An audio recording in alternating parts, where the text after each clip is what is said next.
So this is M23 round 2. This is the version in 500 denier Cordura as opposed to the 420D Robic, which was the first edition that I had that I ultimately did not keep. It wasn't so much the feature set or layout of the M23 that didn't jive long run, it was the fact that it was Robic. That seemed to do okay as far as like a weather resistance front, but I think my concerns were like the long-term durability. It just didn't quite feel like a GORUCK. So, you know, part about living with something every day, if this is gonna be like an everyday carry, is you don't want this thing to annoy you. And it's just those little things you tend to fixate on. So when the 500D version came back, and they came back at a really good price, about 99 bucks, easy buy. So this version of the M23, I think, is the definitive version of their M series. They have the M24 now, which removed a lot of the pocketing. It retained the interior access, but then added 2 exterior water bottle pockets, removed the inner flap, removed a lot of features for the sake of those water bottle pockets. For some people, maybe that was what they had been waiting for. I didn't find that to be a boon, or hey, let's ditch the previous model and get the new one. I think if you like the M series, the 500D Cordura M23 is the way to go. So, loaded up for, say, work, which is where I've been using it the last couple weeks. This is approximately what it looks on me. 5'10", 205, 17.5 inch long torso.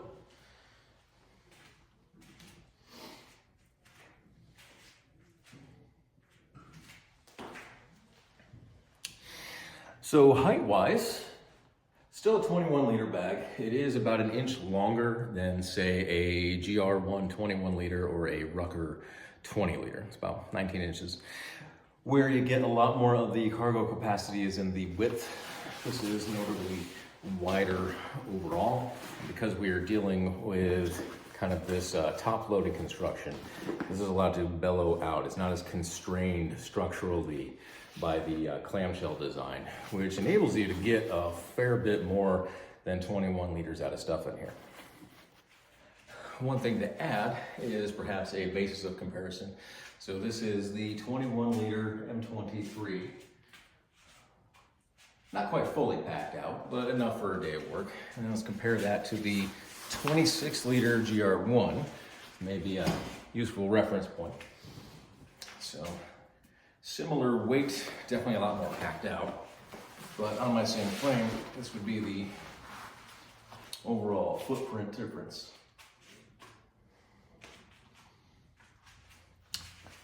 If that helps. So when it comes to living with the M23 on the daily, you do get used to where you put your stuff in here. Sometimes the layout of the pockets, thinking about, all right, looking at it this way versus on your back and swinging it around, takes a little bit of practice, but it isn't hard. So for EDC, here is my general setup.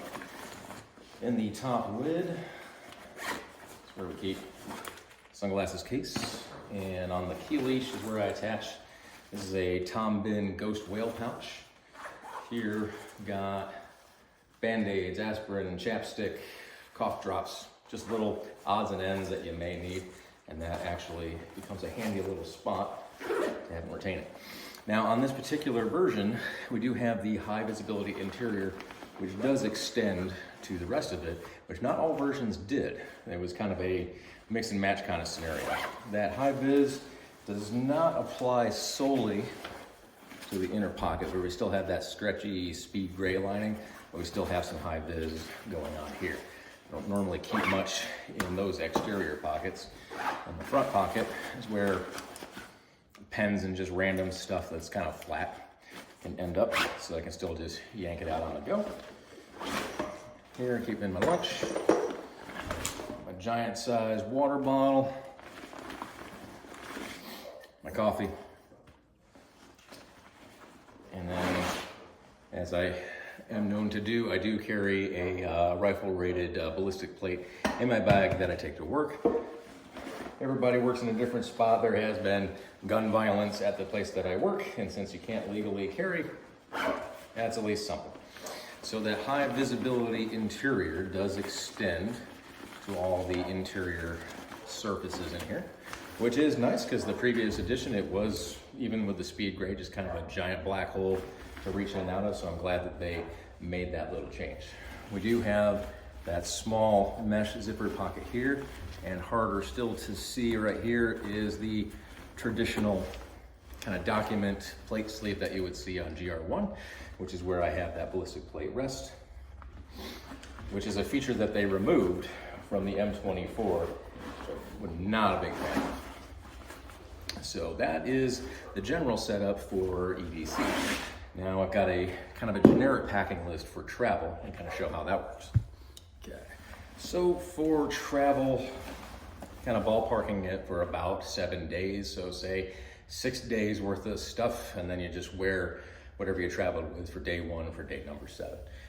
So very generic packing list, but just to give you an idea about size. So this would be the Peak Design medium travel cube. This is where I have the jeans and bottoms and sweatpants and all that stuff. That will stuff in here.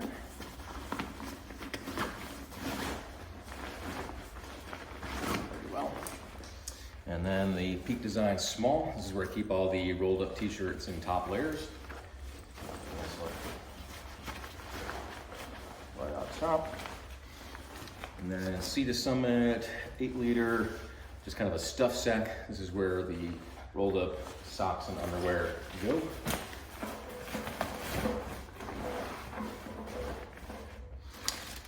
Some kind of generic toiletries kit. Like I said, this is very generic. Headphones, and then I would add to the laptop compartment, say like my iPad, and probably stuff like, you know, some charging cords. So pretty minimal setup. And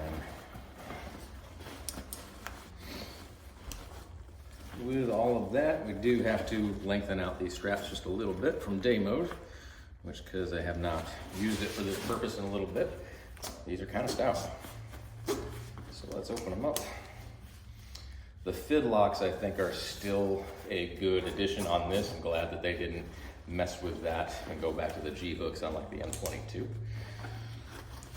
So now, the nice part is we have that ability to cinch, compress just a little bit. So it's still going to be 19 inches tall at the end of the day. So depending on how picky your particular airline may be, there could be some issues with using this as a personal item or under seat storage. I have used it for that purpose and got away with it no problem. So everybody's mileage and airline is going to vary, and that might vary on the day. But this is pretty much how I would pack this out for 7 straight days. I am missing maybe like a jacket or a more substantial top layer. I still have room to go, which is the nice part about this lid and being able to compress it. Or I could just run it right through the strap, so we still have options. Size comparison then to a packed out 26 liter GR1. You can see approximately, that's kind of what we're looking at. So in practice with the same loadout, when I did travel with this for a few days, I was able to put more into this 21 liter than I was the 26. And I think that's to do with just the structure of this bag. Here you're pretty much constrained to this shape versus this you have just more leeway in general. So it'll kind of come down to what's your packing style like. I think for just travel and packing purposes, the clamshell is just way easier to deal with than just stuffing and ramming in there. But depending on your budget, your constraints, or what you're looking to get out of it, this works equally well, if not even capacity-wise, just a bit better. And then when you arrive at your destination, then it's really just pop these and pull them out. It's really not hard to go wrong either way. What style speaks best to you? Other possible use cases and kind of how I envision using this M23 going forward as this would be sort of my grab and go type bag as opposed to something like a bullet. Found the bullet straps, they're just too narrow on me. I feel like they cut in, you put any kind of weight in there, it just becomes a noticeable distraction versus this, as you can cinch these straps, you still have a very, I would say a relatively small form factor as far as how it feels on your back, but you do have the capability to scale up or scale down more effectively than say you're stuck with the footprint of the bullet. So I think this is more versatile. I kind of look at this as a grab and go kind of thing, mainly because if you're like me, when you're out with the family, you are the holder of this stuff. So things like, especially in the desert here, water becomes a very big concern to have on you most times. So that water bottle pocket, even though there's one, because this extends so far into this bag, you don't feel a lot of imbalance when it's on your back. It feels like it sits relatively central. And I could go with an even bigger water bottle than what I currently have.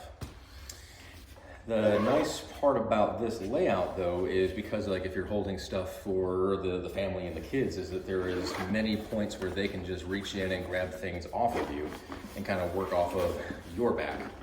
As opposed to if you're stuck with a minimal pocketing on a GR1 or 2 where there's a lot of extra layers and zips to get through, it's kind of a pain. So you can kind of have a different section for maybe even a different person, or as a dog, you got dog stuff over here, kid stuff over here.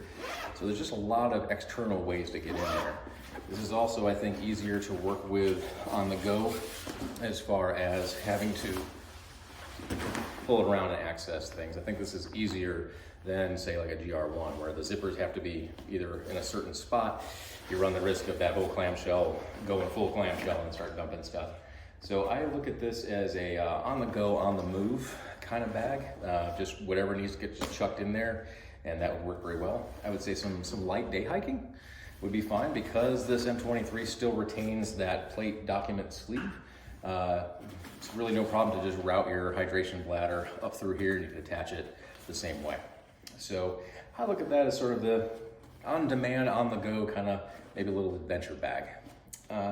Works pretty well for EDC. It just depends on how this plays with your environment and your style. I do find that frequently getting in and out of the top loading portion does get a bit tedious. That's not a game breaker or a deal breaker for everyone. I just find that the top loading, if that's something I have to reliably do several different times a day, it just gets a little bit annoying. But if you're on the go and you're not really accessing this primarily and you're kind of getting at it through some of the other pockets for littler things, then it's fine. It's a great bag. It's a hell of a lot cheaper than a GR1.